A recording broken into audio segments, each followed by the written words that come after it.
de l'humanité. Ce n'est pas tout, Ordissimo est heureux de vous offrir son ordinateur portable 13 pouces, facile d'utilisation, complet et sans virus. Il est destiné à tous les débutants en informatique. Laurent, ça fait combien? 500, 1000, 2000 euros. Gagné, c'est fini, on s'arrête là, c'est bon. Attends, 3 victoires, ça va.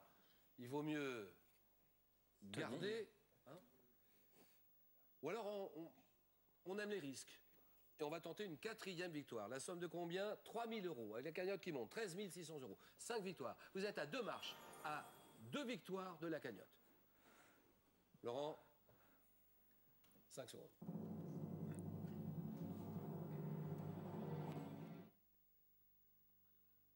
J'ai demandé à Dieu qu'il protège notre peuple et qu'il éclaire tous ses dirigeants. La masse qui nous attend demain, cette masse demande autre chose que le bien de vote aujourd'hui. C'est le pain, c'est le progrès. Il faut que nous puissions construire cette nation. Frantz Fanon ne disait-il pas que l'Afrique a la forme d'un revolver dont la gâchette est placée au Zaïre? Car la libération du Zaïre représente la possibilité pour tous les autres pays d'Afrique de pouvoir enfin se développer. Qu'en dépit de complots visant sa déstabilisation et sa balkanisation, la République démocratique du Congo demeure unie dans ses frontières de 1960.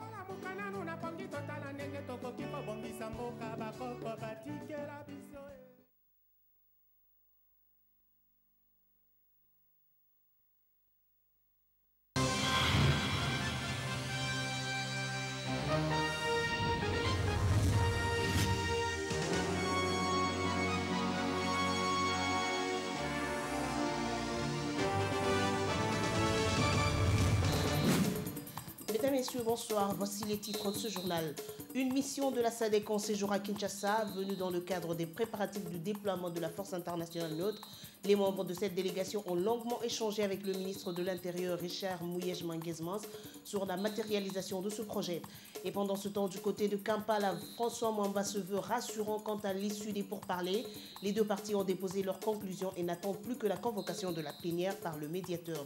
Loin de tomber dans cet optimisme, Vital Kamerhe, qui est sorti lundi de son mutisme, se veut plutôt dubitatif. Kampala n'est ni le lieu indiqué, ni le cadre approprié pour résoudre la question congolaise quand on sait que ce pays soutient, selon le dernier rapport de l'ONU, les rebelles du M23. Il en appelle à la convocation immédiate d'un dialogue national. Voilà tout pour le sommaire. Encore une fois, bonsoir.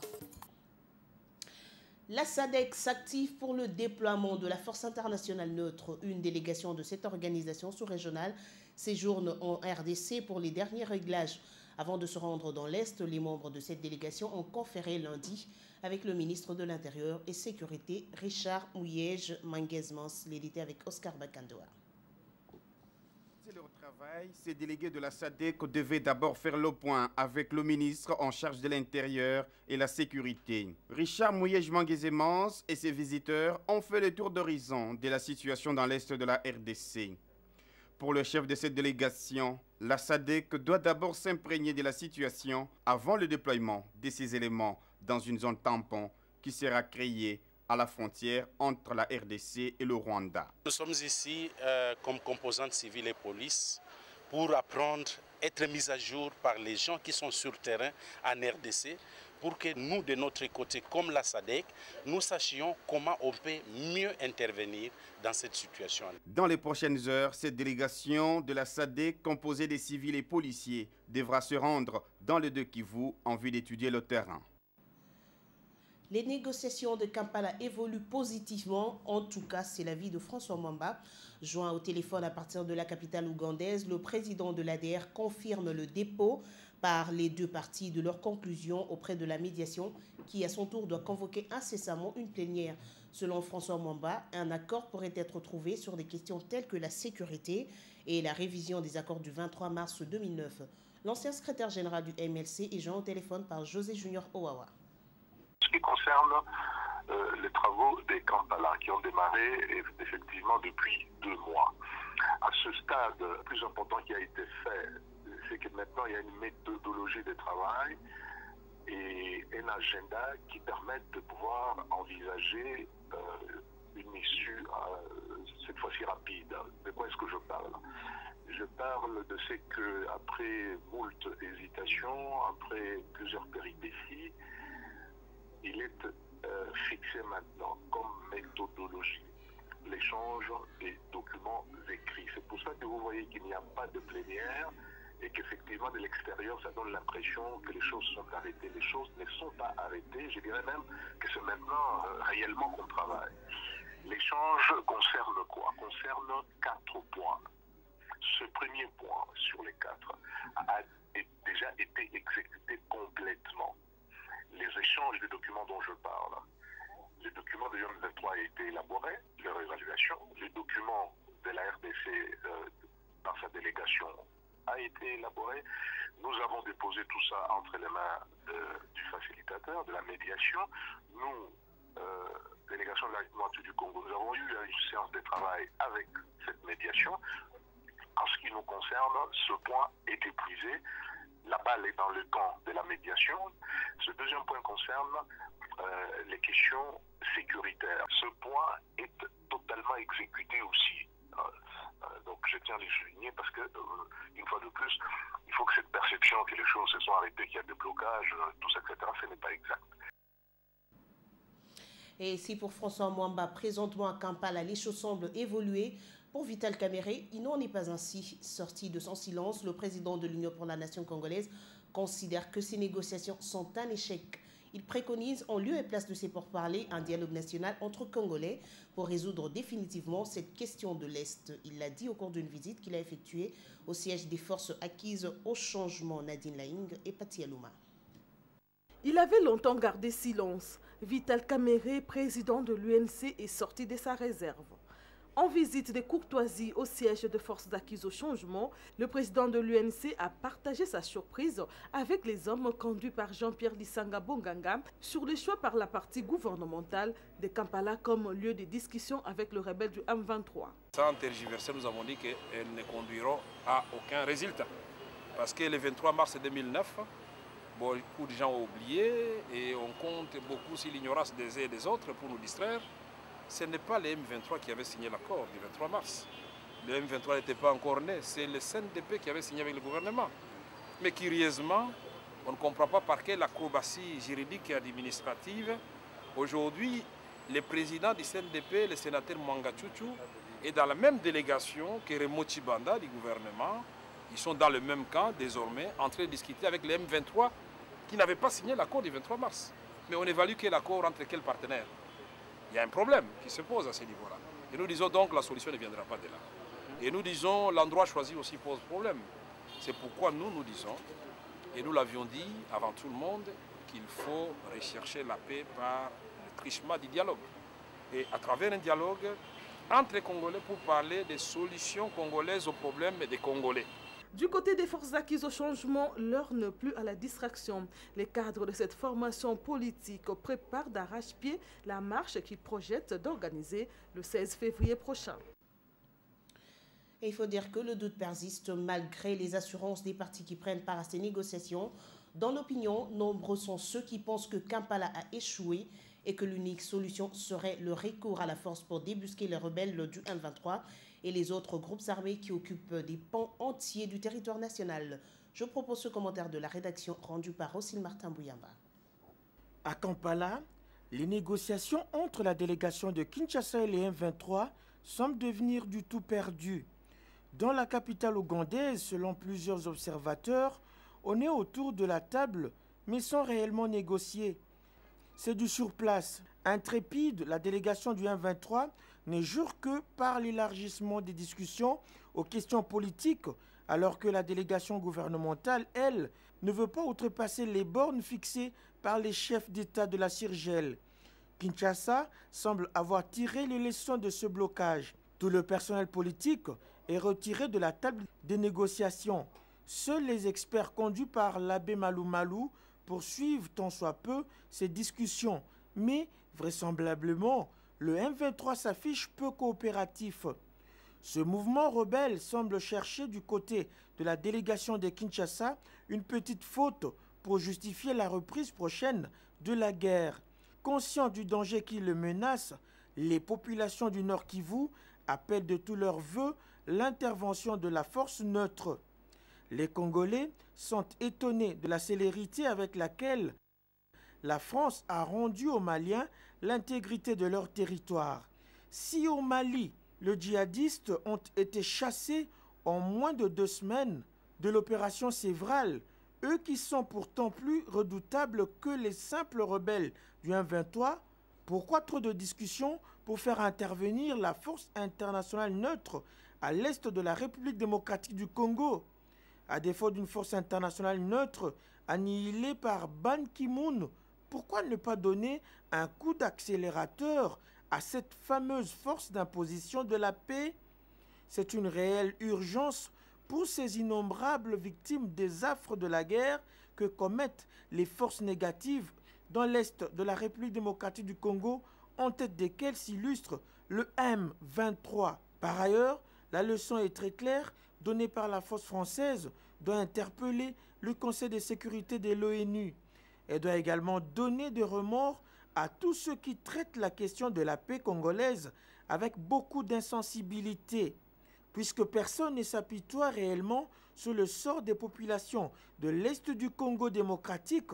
Les autorités congolaises doivent activer des lobbies au niveau international, surtout que le Rwanda a déjà des pieds au Conseil de sécurité comme membre non permanent. C'est ici d'ailleurs l'occasion d'éveiller la conscience de la classe politique congolaise. Mieux prévenir que guérir, dit-on. La province de l'Équateur est loin de sortir de l'ornière. Depuis lundi, des vives tensions sont signalées à l'Assemblée provinciale de cette partie du pays. Une vingtaine de députés de cette institution accusent le président d'avoir détourné des fonds avec la complicité de la Banque internationale pour l'Afrique au Congo, BIAC. Notre correspondant Odambo Ngambo nous en dit un peu plus et il est joint au téléphone par Eric Ngamba. Cette crise n'est pas encore terminée. Et maintenant, la scène se déroule autour du paiement des émoluments des députés et autres avantages reconnus aux membres de l'Assemblée provinciale. Les députés de l'opposition soutiennent Gobra Ibambe comme président de l'Assemblée, lui qui a payé leurs émoluments du mois de décembre 2012 et a accusé de détourner plus de 158 millions de francs congolais. Par contre, suite à la décision de la Cour d'appel de Bandaka, qui a réhabilité les bureaux dirigés par Dostin Kiliou, acquis à la majorité présidentielle, puisque la procédure de sa déchéance était forcée. La Banque internationale pour l'Afrique au Congo, BIAC, reconnaît désormais la signature de Gaston Kiliou en attendant la décision de la Cour suprême de justice, dont le verdict est très attendu par la population pour mettre fin à ce conflit qui a opposé les députés depuis plusieurs années. Aucun cas n'est fléchi et maintenant la position de Jacques Cotin est retenue officiellement et légalement. C'est Gaston Kiliou qui dirige l'Assemblée provinciale, alors que quelques députés de l'opposition reconnaissent plutôt Gobra Ibambe qui collabore étroitement avec les MLC. Les conséquences de cette crise sont directement senties dans la vie provinciale. L'exécutif travaille sans l'organe délibérant. Le gouverneur Jean-Paul Barindi avait appelé au début de cette année à la réconciliation et au pardon entre les acteurs politiques pour permettre à la province de l'Équateur de sortir de sa pauvreté. Et Mandaka, Odambo Kasongo, TSL. Et les violents ne semblent pas s'accorder entre les transporteurs routiers et leurs employeurs sur l'application des mesures prises le mois dernier concernant l'augmentation de leurs primes. Dans une interview accordée à Télé 7, le représentant des camionneurs fait savoir que des démarches au niveau de la FEC sont en cours afin que cette dernière statue sur la question. André Chikoji prévient tout de même d'une éventuelle reprise de la grève et cette question sera étudiée lors de leur assemblée générale qui aura lieu le samedi prochain. Il est au micro de José Junior Owawa. Un malaise depuis que la paix a commencé. Tous les employeurs routiers ne veulent pas respecter le mot d'ordre du gouvernement. Bon, ça vexe tout le monde aujourd'hui.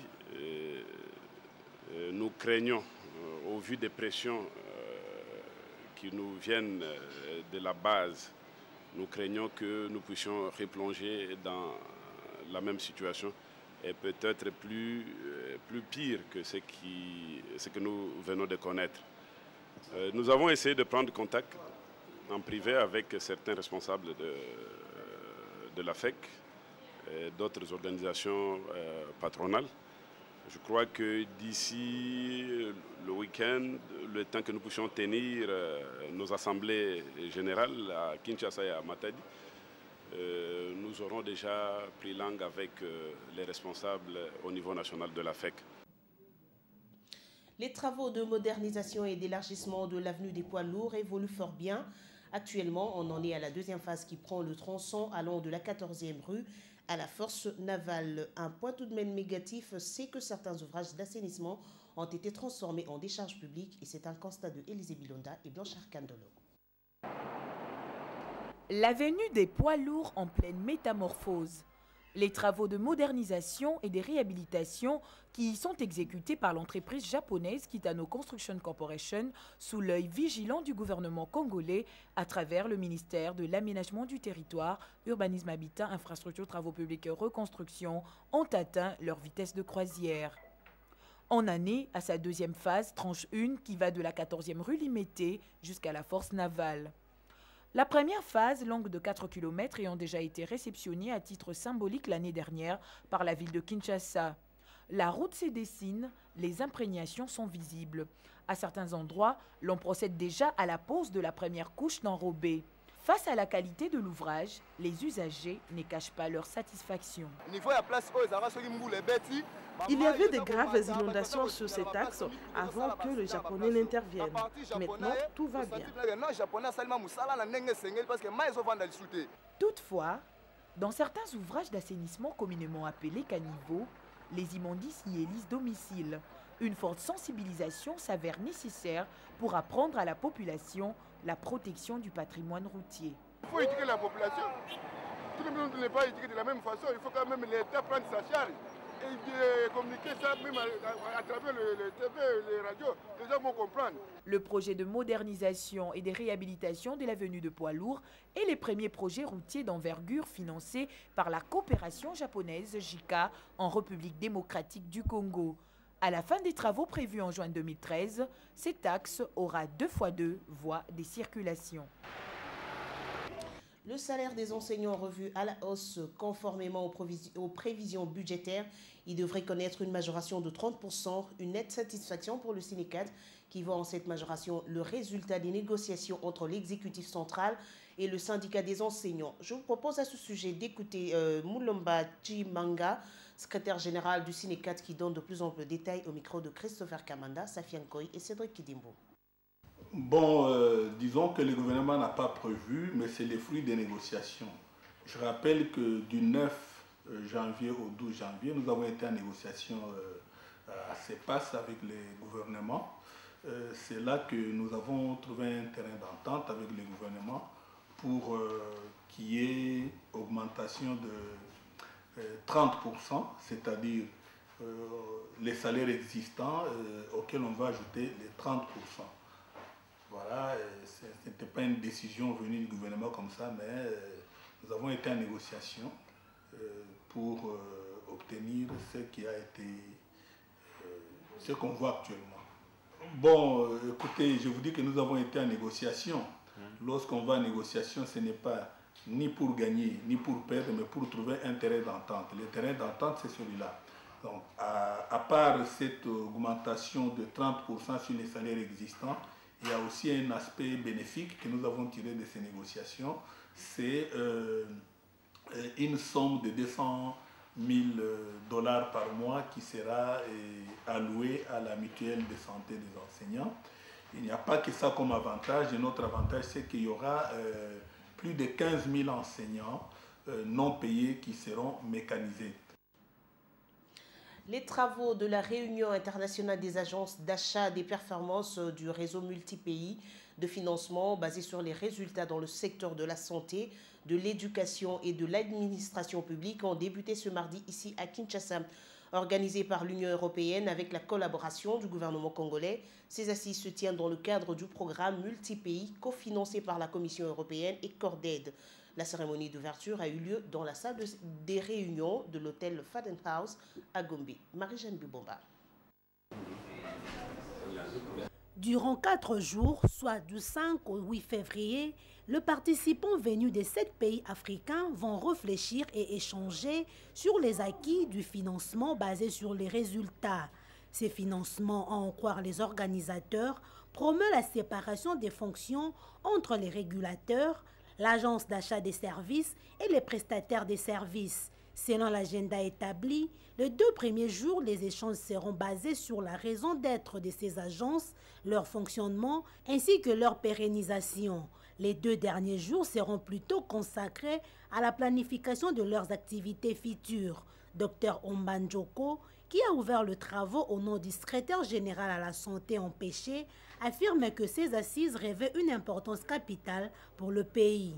Je salue à sa juste valeur l'initiative du réseau PBF Multipays d'avoir honoré la République démocratique du Congo pour la tenue de ces assises d'échange d'expériences entre les différents pays frères qui mettent en œuvre l'approche de financement basée sur les résultats, qui a comme socle la vérification des prestations déclarées menée en tête d'affiche par les agences d'achat de prestations.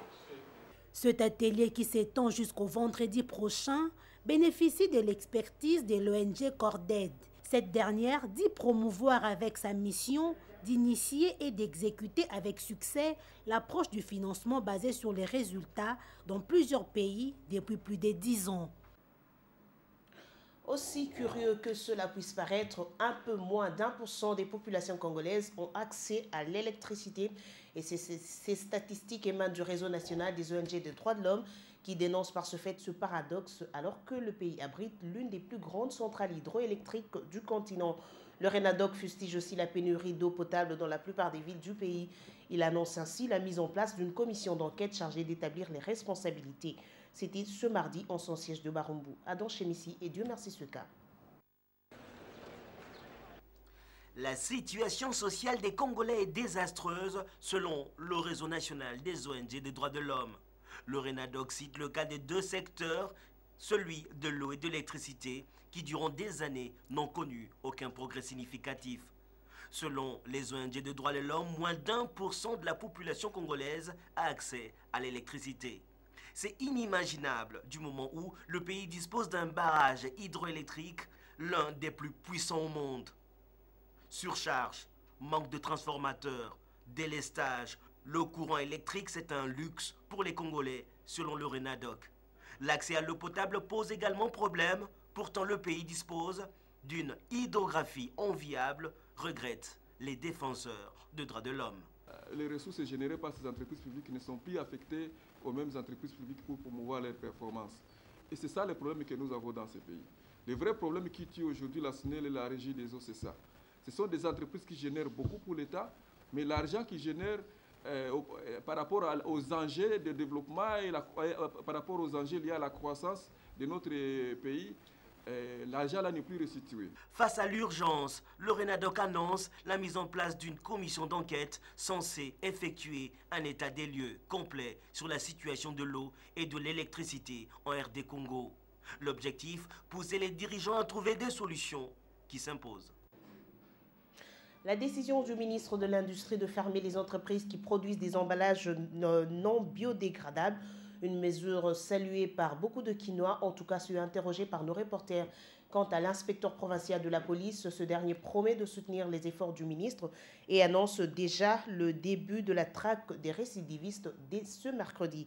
Thierry Kassongo, Norton Eussoa, Patience Ibada et Rosine Martin Mouyamba. Cette décision intervient 2 mois après l'expiration du moratoire de 3 mois accordé en vertu de l'arrêté ministériel signé le 21 août dernier à l'intention des sociétés qui fabriquent des emballages en plastique. Pour plus de coalition, le ministre Rémi Moussoungaï a sollicité l'implication de la police nationale congolaise afin d'amener les sociétés concernées à s'exécuter. Le commissaire général de la PNC a pour sa part indiqué qu'il était prêt pour aider le gouvernement dans cette opération. De son côté, la population a salué de 2 mains cette décision pourvu qu'il y ait un suivi de l'application effective de cet arrêté. La décision est bonne. Parce que nous trouvons partout des sachets, ainsi de suite. La décision prise, elle est bonne. Mais il faut qu'on puisse suivre. Moi, je soutiens l'hypothèse ou la thèse du gouvernement congolais. Je pense que c'est une chose pareille ou telle décision, nous devons la soutenir. Parce que si notre ville est devenue sale, c'est à cause de tout ce que nous voyons aujourd'hui. Cette mesure ne concerne pas seulement la fabrication, mais aussi la vente et la consommation de ce produit sur l'ensemble du territoire national. Et un petit mot sur la vie dans nos communes. Eh bien, les vendeurs des marchés Bayaka et de Ngiringiri demandent l'implication dans la gestion de ces lieux de négoce. Leur principal souci, c'est la gestion des différentes taxes perçues le dimanche et les jours fériés. Je propose cette mini-enquête réalisée par Marie-Jeanne Bibomba. Ici, nous payons même la taxe le dimanche, dit ces vendeurs. Il est prévu de payer une fois par jour le ticket, même s'il n'y a pas de vente. La plainte des vendeurs de marché de fortune dans le rue de la commune de Ngiringiri et celui de Bayaka fait suite à multiplicité de taxes dont ils ignorent l'affectation. Des taxes perçues même dimanche, jour de repos. En dépit de tout ce qu'ils qualifient de tracasserie, le président de l'association des vendeurs du marché Bayaka justifie et explique à juste mot les démarches des agents communaux. Au niveau des marchés pour l'assainissement, les vendeurs contribuent forfaitairement, je crois 150 francs, une, deux fois par semaine pour l'assainissement de leur milieu de travail. Percevoir des taxes, oui, mais le dimanche. Lorsque vous étalez, vous devez en principe payer la taxe.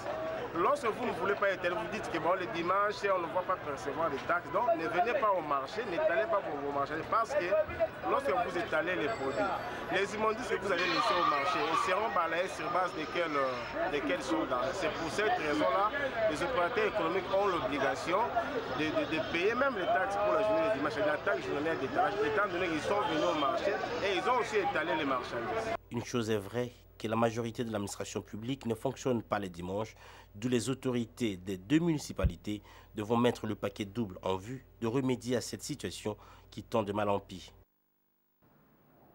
Les journaux parus ce mardi matin ont été lus et sélectionnés pour vous par Rosine Martin Bouyamba. L'échec des pourparlers des Kampala est à la base de la recrudescence de l'insécurité dans certains coins de la République démocratique du Congo. Les journaux sont de plus en plus inquiets. Alors que les pourparlers de Kampala piétinent, Goma est de nouveau sous les menaces des rebelles du M23 accusés par la société civile d'avoir renforcé les positions autour de cette ville martyre. L'observateur qui livre l'information annonce que 2 bataillons de l'armée rwandaise ont été signalés non loin de l'aéroport de Goma. Les éléments du M23 sont déjà signalés à 1 km de Goma, avertit le palmarès qui s'inquiète de la situation qu'il faut à tout prix arrêter pour sauver la patrie. D'ailleurs, les M23 sont à la recherche de nouveaux alliés, révèle la manchette. En plus du Rwanda et de l'Ouganda, on risque de retrouver l'Afrique du Sud, la Tanzanie et le Congo-Brazzaville à la manœuvre, indique ce quotidien. Des révélations dans l'avenir de ce mardi, le tabloïd parle du plan B du groupe rebelle qui voudrait son intégration dans les états-majors de l'armée congolaise avec leur grade actuel ainsi que la requalification de l'ANR et de la DGM sous leur contrôle. Cette ultime cartouche du M23 donnerait lieu à un échec puissant, proclame le graphique. C'est à cause de l'échec de Kampala qu'un Américain a été déçu par Kinshasa et le M23, écrit le phare. Le milliardaire américain Warren Buffett aurait fait un don de 500 000 $ américains aux organisateurs des pourparlers entre le gouvernement congolais et la rébellion du M23. Cet appui financier visait à alléger la charge du dialogue en lui imprimant un caractère inclusif, précise le confrère. Le potentiel lui fait fi de cette situation. Le quotidien se lance plutôt sur la révolution de la modernité au Katanga avec le lancement des travaux de la route Kasone-Mokambu. Un projet de gestion et d'entretien de route par niveau de service est expérimenté depuis le vendredi dernier. Ces travaux s'inscrivent dans le cadre du projet global de réouverture et d'entretien de route hautement prioritaire, renseigne ce papier de presse. Terminons par ces phrases interdites de lire. Mwambanguba de Lubumbashi se vante d'être le plus grand peintre de la République démocratique du Congo.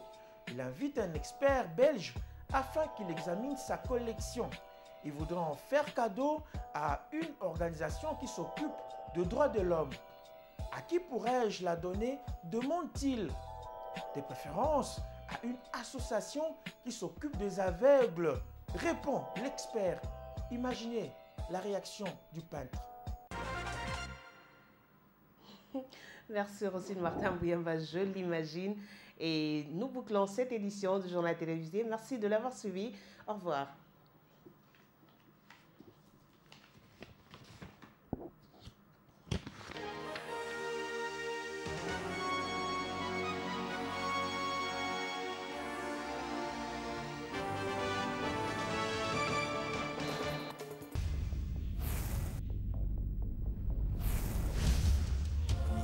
Les complots étaient déjà faits. Les plans étaient déjà établis. C'est d'imposer un gouvernement contre la volonté du peuple. La Belgique désire balkaniser ce pays. L'éclatement du Congo, c'est demain. Nous devons marcher à fond, même conclure des accords avec le diable pour refaire l'unité du Congo. Rien à faire. Et le Congo restera un et indivisible. Puis de complot visant sa déstabilisation et sa balkanisation. La République démocratique du Congo demeure unie dans ses frontières de 1960.